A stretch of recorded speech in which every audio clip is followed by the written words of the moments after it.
Yeah. Oh no, I've done it a few times. None of this pretty my profession. I used to do it in my own quotation as a family.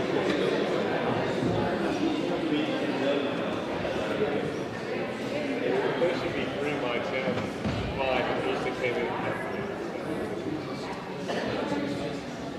Yes. How are you today? Yes.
Good morning.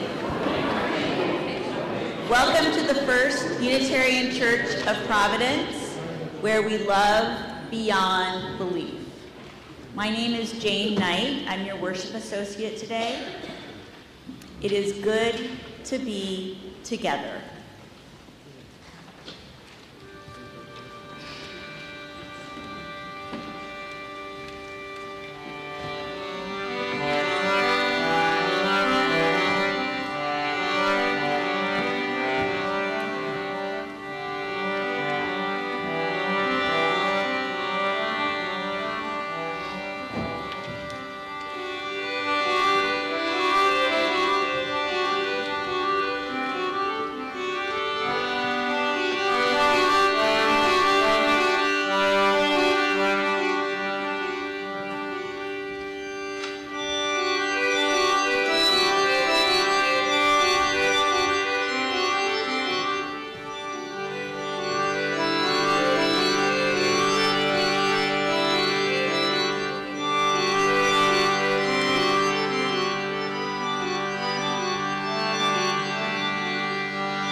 Good morning again. This is our time to greet each other, our opportunity to move our bodies around and our spirits around as we greet people who we may have known for decades or are seeing for the very first time this morning. Let's make sure no one goes ungreeted, unwelcome this morning. We all have the feeling to share of how glad we are to be together.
join in the words for our chalice lighting, printed in the order of service. This light burns also in our hearts, and it lights the way towards harmony, justice, and hope for all.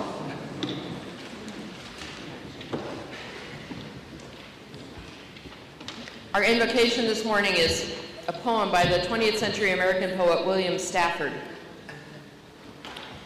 Starting here, what do you want to remember? How sunlight creeps along a shining aisle? What scent of old wood hovers? What softened sound from outside fills the air? Will you ever bring a better gift for the world than the breathing respect that you carry wherever you go right now? Are you waiting for time to show you some better thoughts? When you turn around, starting here, lift this new glimpse you found. Carry into evening all you want from this day, this interval you spent reading or hearing this. Keep it for life. What can anyone give you greater than now? Starting here, right in this room, when you turn around.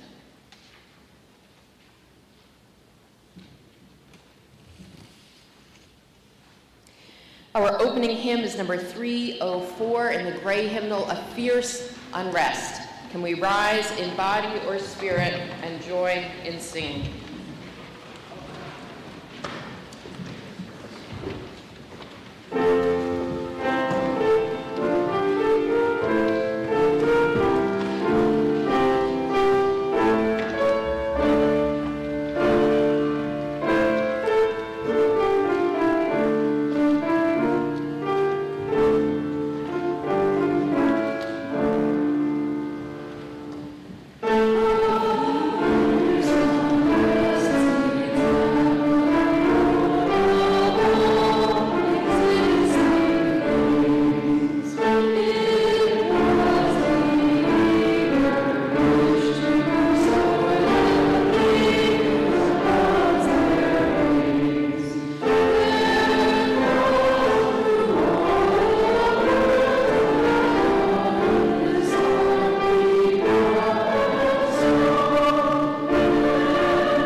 Can we join in the words for our covenant?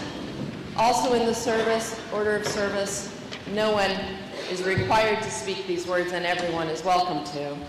We, the members of the First Unitarian Church of Providence, with respect for the inherent worth and dignity of each person, with wonder at the light we know by many names, and with gratitude for our deep connection to each other and to the larger web of existence, covenant to walk together in our search for truth, seeking the paths of wisdom, compassion, and justice.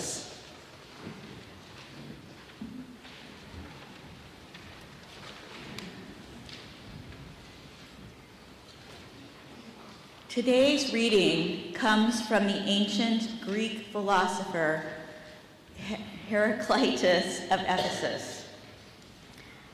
Change alone is unchanging.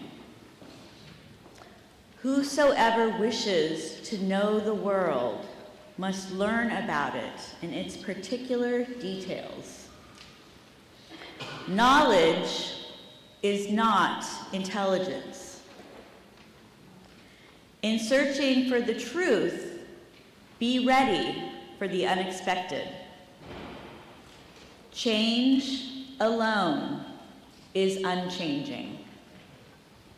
The same road goes both up and down. The beginning of a circle is also its end. Not I, but the world says it all is one. And yet, everything comes in its season.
These are the joys and sorrows we carry in our hearts and minds in this beloved community.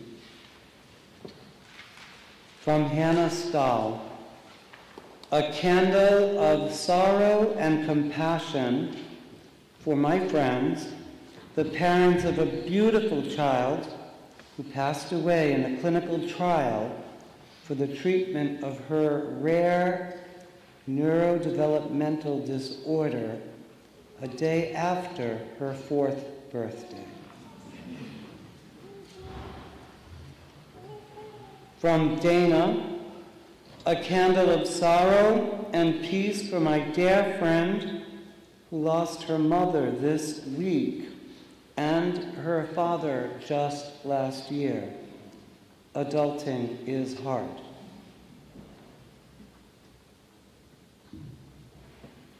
A prayer for a suspenseful relationship. Recently started dating.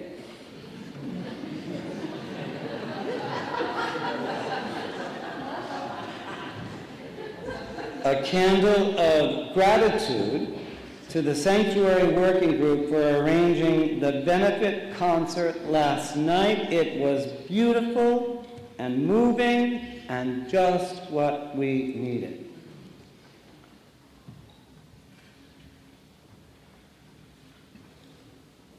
Let us now gather our hearts and minds for meditation and prayer and reflection. Remember, during the silence, you can use the time for personal reflection. Also, if you've lost someone this year and you'd like to stand or raise your hand, we will share a silent tribute for those losses together.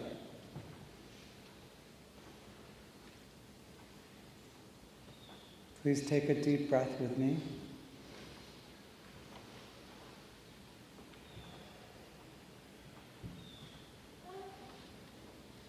And again.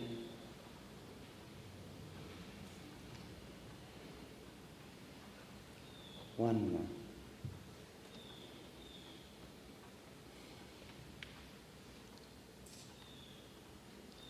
This meditation is from Macrina Whitaker. Slowly, she celebrated the ritual of letting go. First, she surrendered her green, then the orange, yellow, and red. Finally, she let go of her brown. Shedding her last leaf, she stood empty and silent, stripped bare. Leaning against the winter sky, she began her vigil of trust. She stood in the silent passing of time, wearing the colors of emptiness, her branches wondering, how do you give shade with so much gone? And then the sacrament of waiting began. The sunrise and the sunset watched with tenderness, clothing her with silhouettes. They kept her hope alive.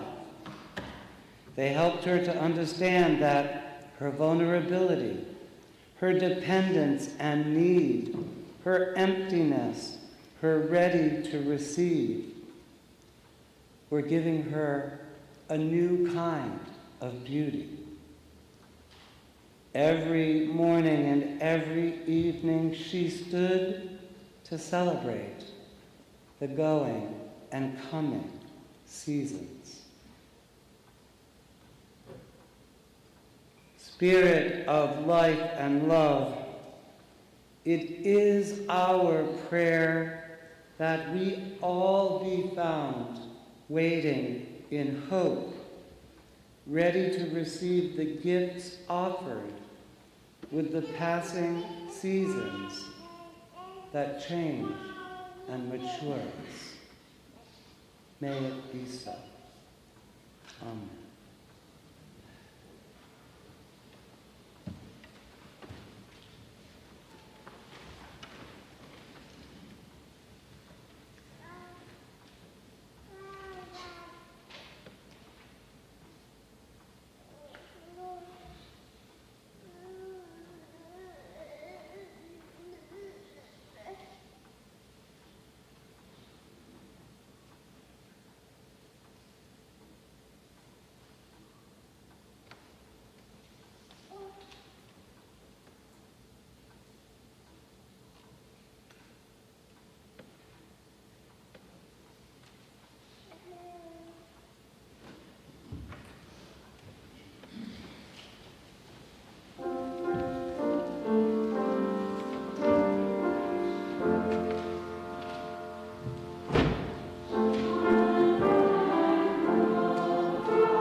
I am excited and a little anxious to preach this sermon, which I've been wanting to do for I don't know how long.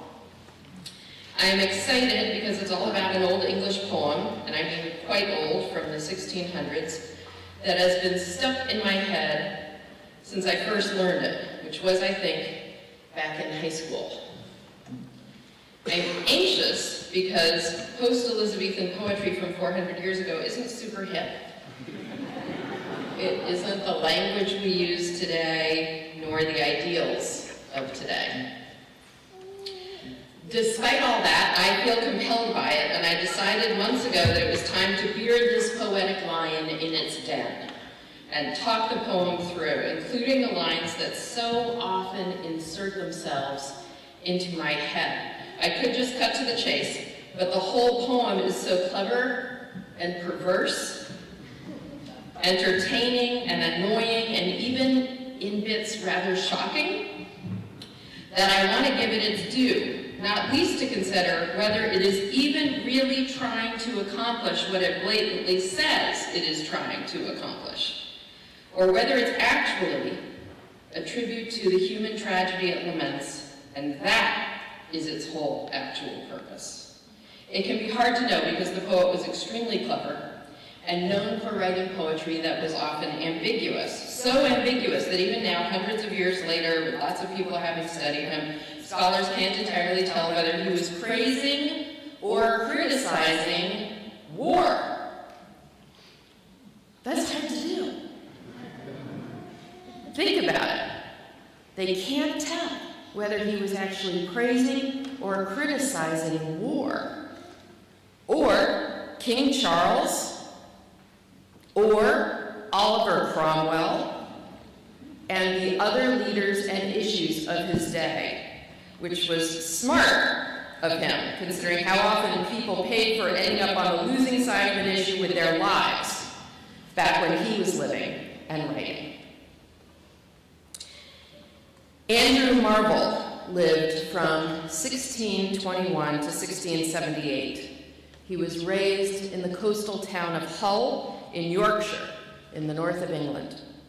And he was the son of a Calvinist clergyman and his wife, who was probably also a Calvinist, and perhaps this poem is part of a larger rebellion against the bleakness and repression of the Calvinist vision of the world. Clearly, Andrew was brilliant. He was sent to Trinity College, Cambridge, when he was 12. That wasn't as radical as it would be now, but it was young. In the more moderate environment there, he came of intellectual age, writing published poems in Latin and in Greek in the style of the ancient authors like Horace, graduating with his degree 6 years later and then remaining there to begin master's studies. But from what I can find, he never finished that degree. Instead, he did some traveling abroad, worked for a time in shipping, perhaps, and eventually gained employment as a poet of the court and a tutor to some of the eminent households at that time before gaining a position in Cromwell's government. The majority of his poetry was primarily political satire in verse form. He often wrote against corruption of the court, meaning the king's court, and in defense of religious and political liberty and the rights of Parliament. He also wrote lyric poetry, including numerous poems that focus on mortality and some romantic verse, such as the source of this morning's inspiration. So, with that ado, let me introduce you to Andrew Marvell and his famous enough that you may know it already poem, To His Coy Mistress. Okay, a bunch of you said that. Just put your hands up. How many of you? Okay, yes. Andrew Marvell fans are in the house, or at least people who know him, fans or not. So I'm going to read you the whole thing and then talk about it.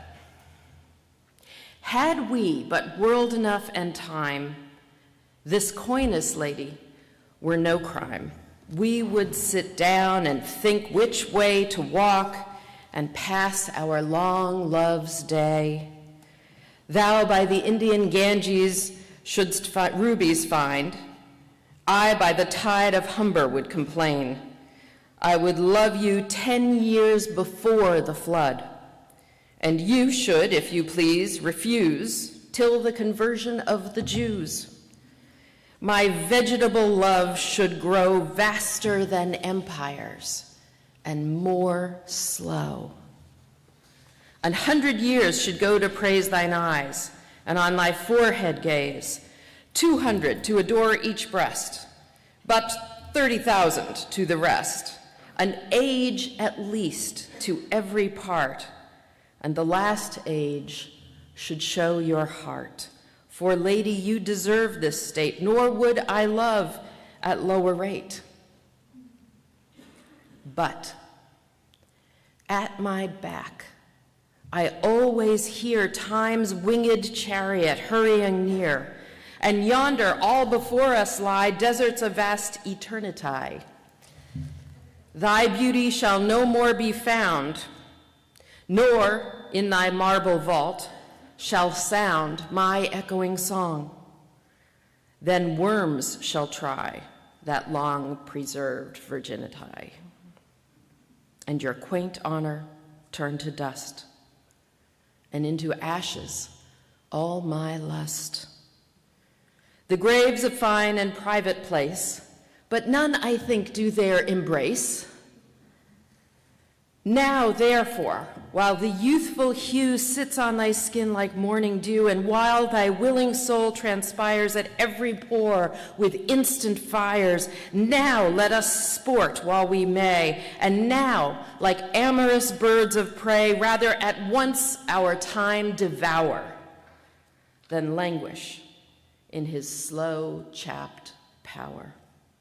Let us roll all our strength and all our sweetness into one ball and tear our pleasures with rough strife through the iron gates of life. Thus, though we cannot make our sun stand still, yet we will make him run.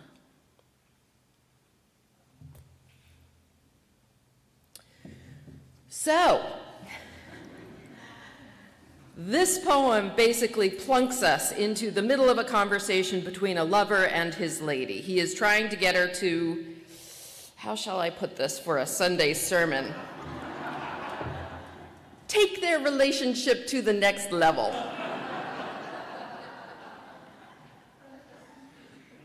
We don't know why she hasn't already. or what their relationship has been, a short one, a long one. We know nothing really about what has happened until then, except that he is impatient and she is not. And we also know that she had a lot more at risk than he did. Her reputation, and even her very life, if pregnancy resulted. In fact, there is no evidence to suggest who the poem was written for. Most scholars believe it was written as a multi-layered vessel for his message, rather than as a message to a particular real person. At the time he wrote it, mistress had 3 meanings. It was a term for a female head of household.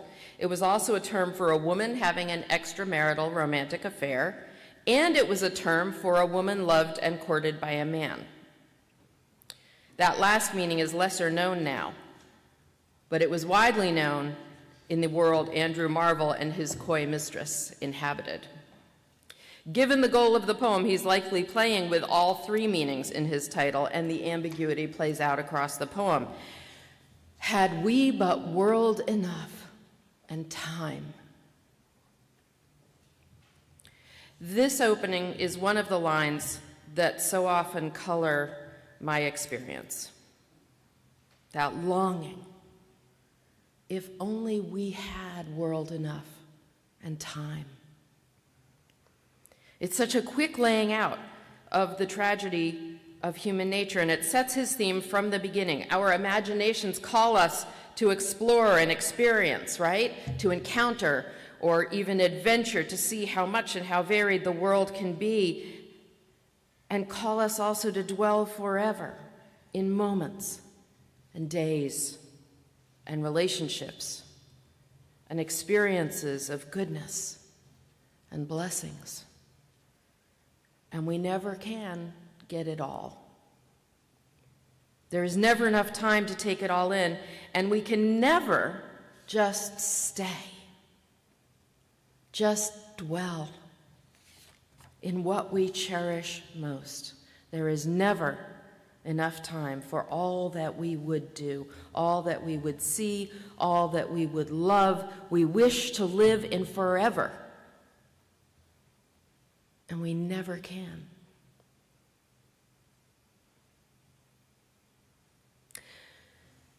This coyness, lady, were no crime. We would sit down and think which way to walk and pass our long love's day. Thou by the Indian Ganges' side shouldst rubies find. I by the tide of Humber would complain. I would love you 10 years before the flood.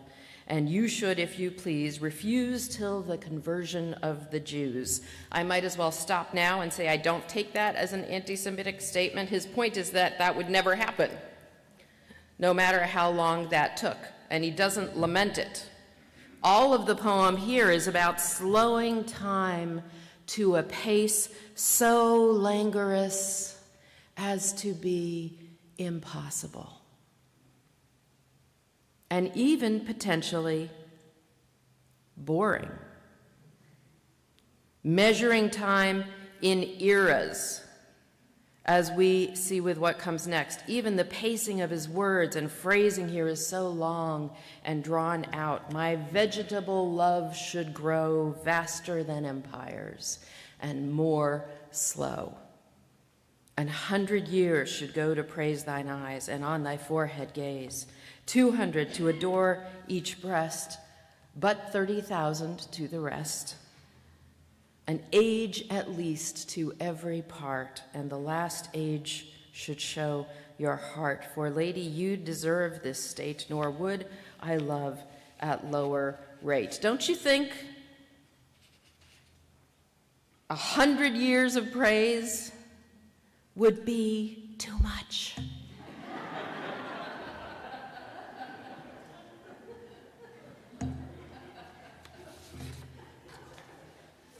But at my back, I always hear time's winged chariot hurrying near. That's it. That's the crux of the poem, right there. But at my back, I always hear time's winged chariot hurrying near. There's a winged chariot on the cover of your order of service. It's from long, long, long before he ever wrote. It's from an ancient Greek vase painting. red figure vase painting. This is not a new sensation in the history of humankind and what we feel and how we live. This is a feeling we struggle with, the feeling that can, if we let it, steal away our most cherished moments and experiences. Sometimes as soon as we realize we're in such a time of preciousness and blessing, we immediately flip to thinking about how we won't be able to stay in it. It's going to be over soon. Am I the only one who does that? We immediately flip. It will be over soon.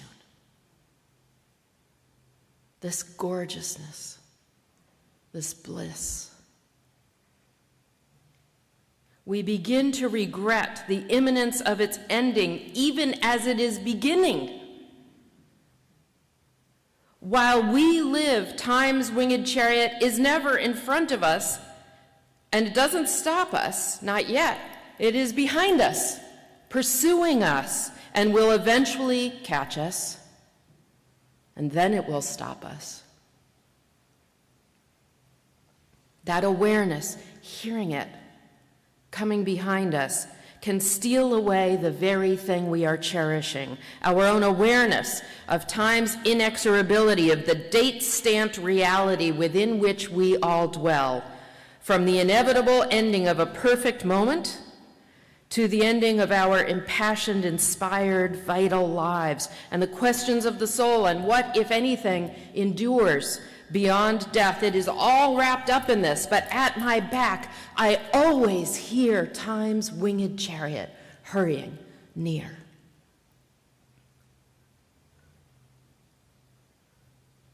And yonder, all before us lie deserts, deserts of vast eternity. Well, that's sobering. The only thing that is timeless in life is death. A little bit of Calvinist heritage peeking in through there, perhaps. Thy beauty shall no more be found, nor in thy marble vault shall sound my echoing song. Then worms shall try that long-preserved virginity. Yeesh.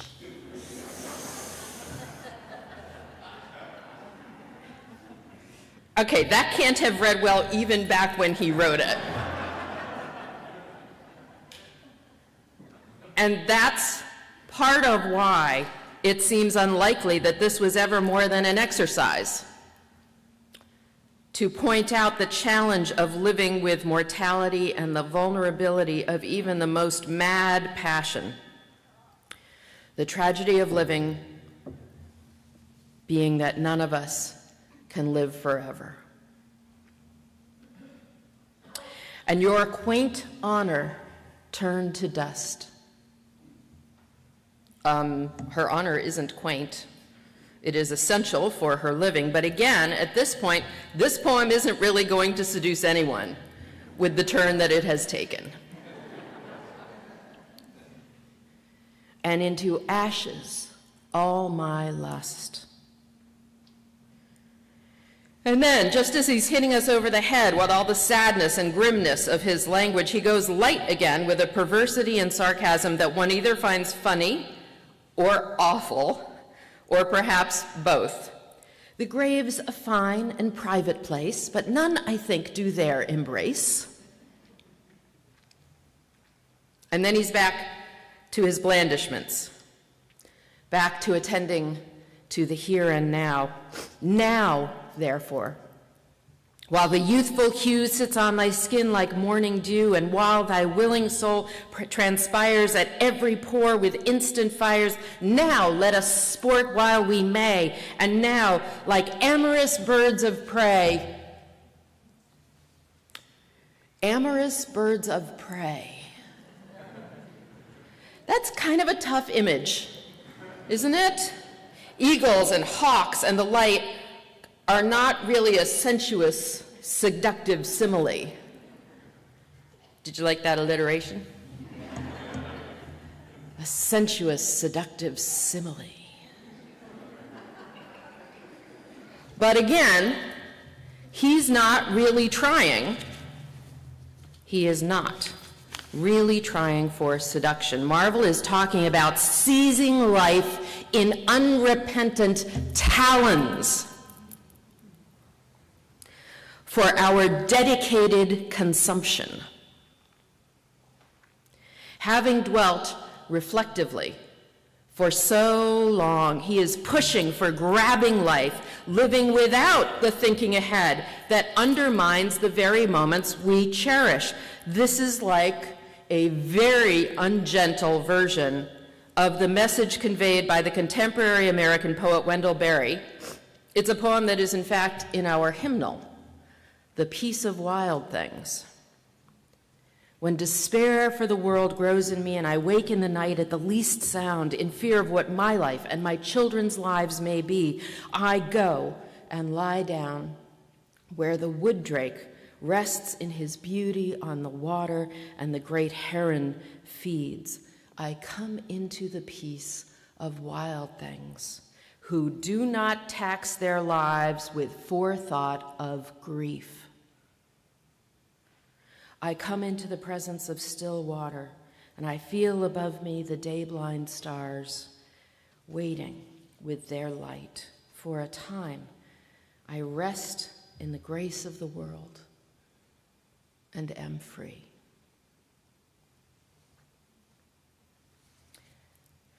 That's what Andrew Marvel is talking about, but much more passionately, even violently. Wendell Berry is talking about finding peace in the rhythms of nature, free of human concerns. But Andrew Marvel is not talking about finding peace. He's talking about living vigorously and yet without forethought of grief.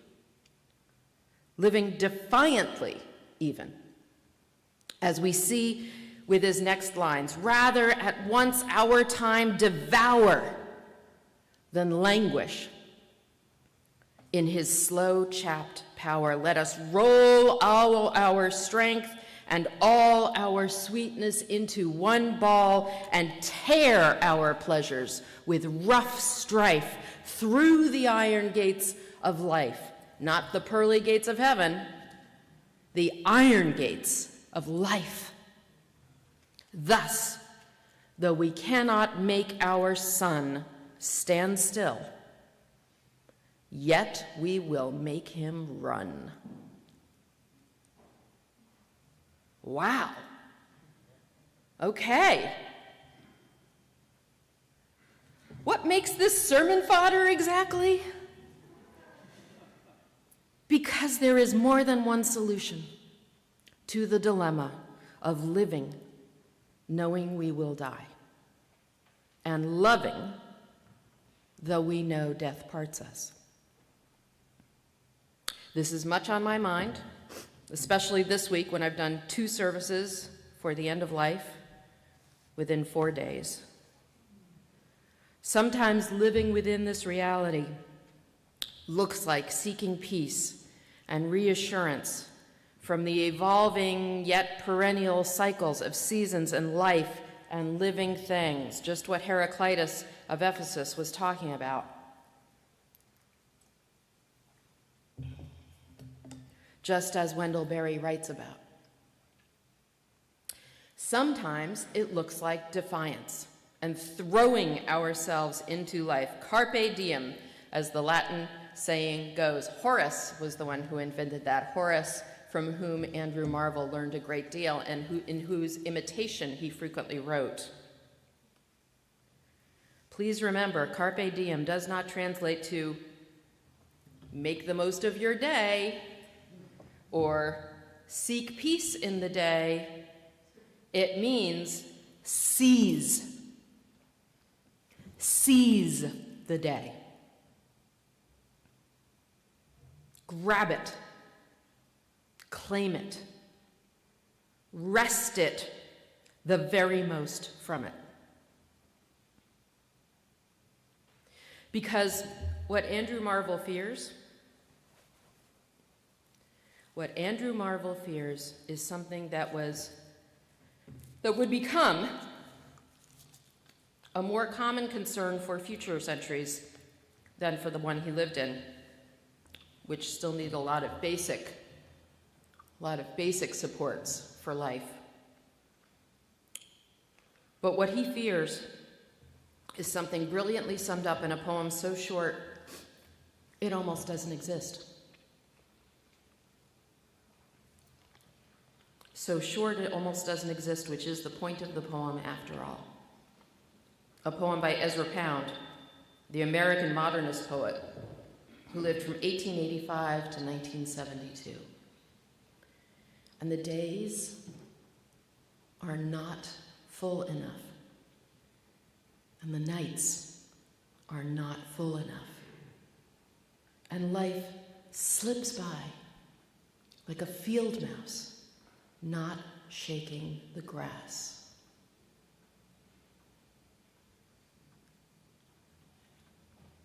A life not full enough. A life lived not just with modesty, but even trepidation, as if to draw attention or fail in defensive vigilance would bring ruin and destruction. And what we end up with then is a life not full enough,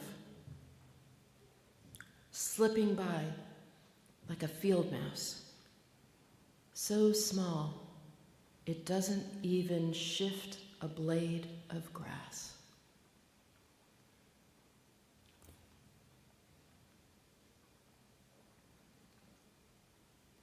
How shall we live?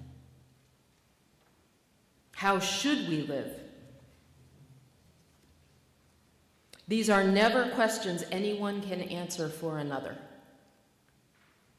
But it is always a question we must answer for ourselves.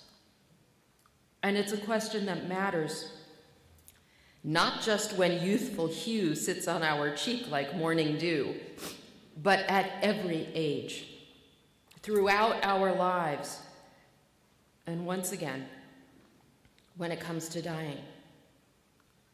And it's not a question of living only one way or another. Sometimes we long for peace. Sometimes we require it like the air we breathe. Sometimes we may tear our pleasures with rough strife through the iron gates of life. Sometimes we may live with trepidation, and all we can do is to disturb nothing. Sometimes we may live slowly, languorously, by choice or even by necessity. Slow is a speed also, and sometimes a necessary speed over complicated terrain. What matters most is to think about this, to understand we have choices, different choices we may make at different times, but to make those choices for ourselves, not to let them be dictated by anyone else or by fear or by our own lack of awareness that such choices exist. We cannot know what, if anything, may follow this life we are living now. This time, we are inhabiting. Let us make sure that the speed, the size, the breadth and depth of our living is what we need it to be and what we long for. Let us adjust as we may so that our living is right for ourselves and our times, whether we make the sun run or pursue a more vegetable pace. May we live with such awareness and intent that our own mortality and time's chariot gain no more power to take from us the fullness of our living and the cherishing of our days. Amen.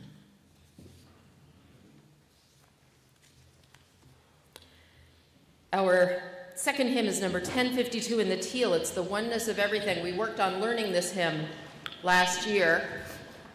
It's gorgeous and complicated, so we're going to make sure we keep leaning into it so that we become very comfortable with it, because it is so very beautiful, by the Unitarian Universalist musician and composer Jim Scott. Can we rise, embody your spirit, and sing out as we are able?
This Sunday, we are doing our monthly giveaway of the offering plate to an organization that shares our hopes and vision for the world.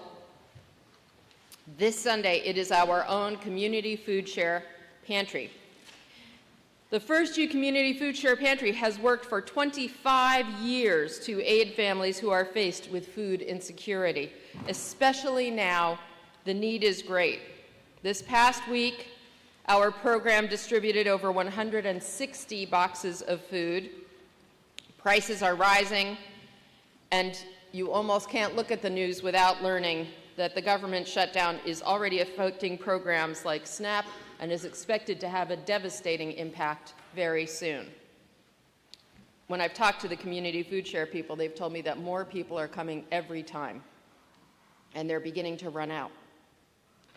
We are having to buy more and more. The food bank is not receiving as many donations as in the past. We try to provide families with food basics, which, as you know, are also getting more expensive. The Community Food Share spends over $1,000 per month just to be able to distribute the food to our neighbors. You may not realize that it takes over 25 individuals per month to put everything together on distribution day. I'd like to ask anyone who volunteers for the pantry or who has in the past to stand so we can see for ourselves what a community effort this is. Please stand now if you are or have been involved in our Community Food Share program.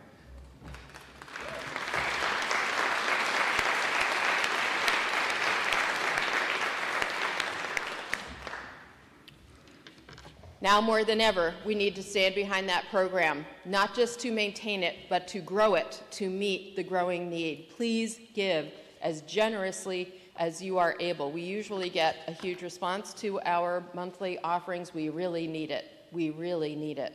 So, thank you for all that you give and all that you do and all that you are.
Okay.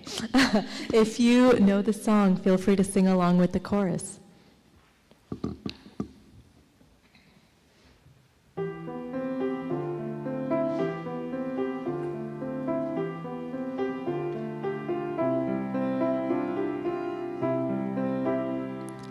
Yesterday, a child came out to wonder,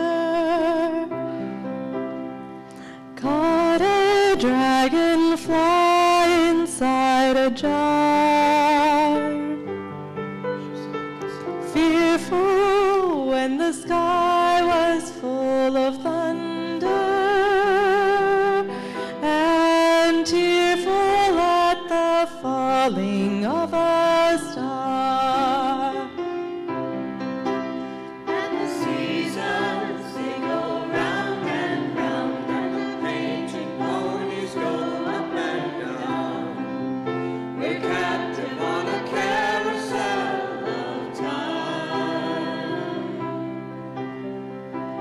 We can't return, we can only look behind from where we came, and go round and round and round in the circle game. Then the child moved 10 times round the seasons, skated over 10 cliffs, frozen streams. Words like when you're older must appease him, and promises of someday make his dreams. And the seasons, they go round and round, and the painted ponies go up and down. We're captive on a carousel of time. We can't return, we can only look behind from where we came, and go round and round and round in a circle game. 16 springs and 16 summers gone now. Cartwheels turn to cartwheels through the town. And they tell him, take your time, it won't be long now. Till you drag your feet to slow the circles down. And the seasons, they go round and round, and the painted ponies go up and down. We're captive on a carousel of time. We can't return, we can only look behind from where we came, and go round and round and round in a circle game. So the years spin by, and now the boy is 20. Though his dreams have lost some grandeur coming true, there'll be new dreams, maybe better dreams, and plenty before the last revolving year is through. And the seasons, they go round and round, and the painted ponies go up and down. We're captive on a carousel of time. We can't return, we can only look behind from where we came, and go round and round and round in a circle game. And go round and round and round in a circle game.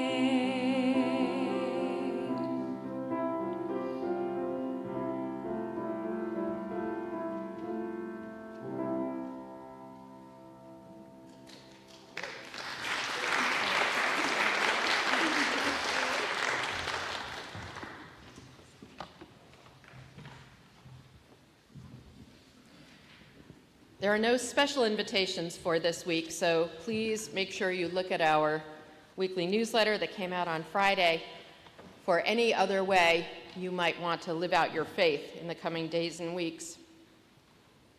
Our benediction this morning is from the work of Thich Nhat Hanh, the Vietnamese Buddhist monk who died in 2022 after a long life of mindfulness, teaching, and leadership, and this is his writing on eating an orange.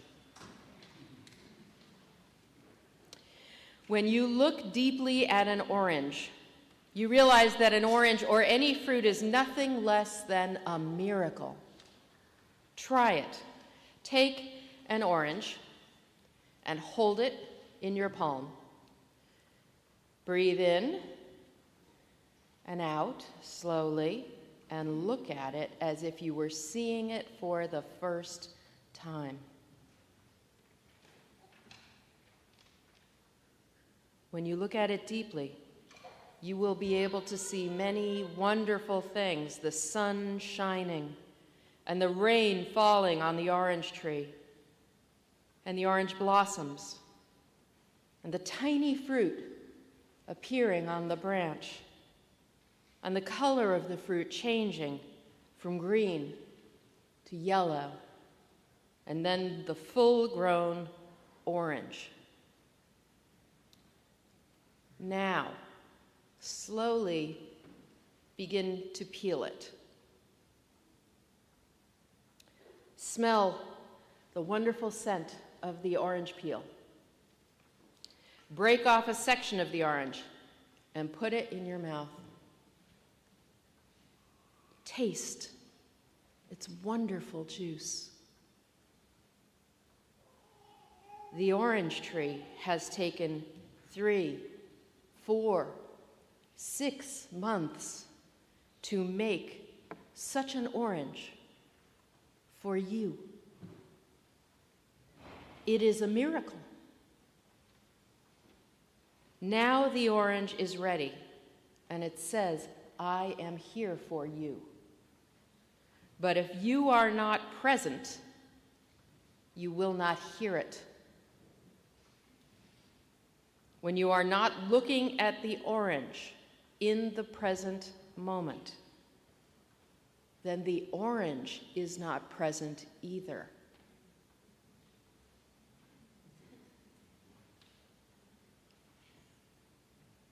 To his words I add, be present to the orange, to the moment, to your life.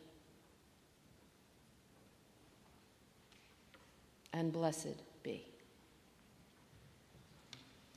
Can we join in the words for extinguishing our chalice? Printed in the order of service. We carry the flame of peace and love and hope until we meet again.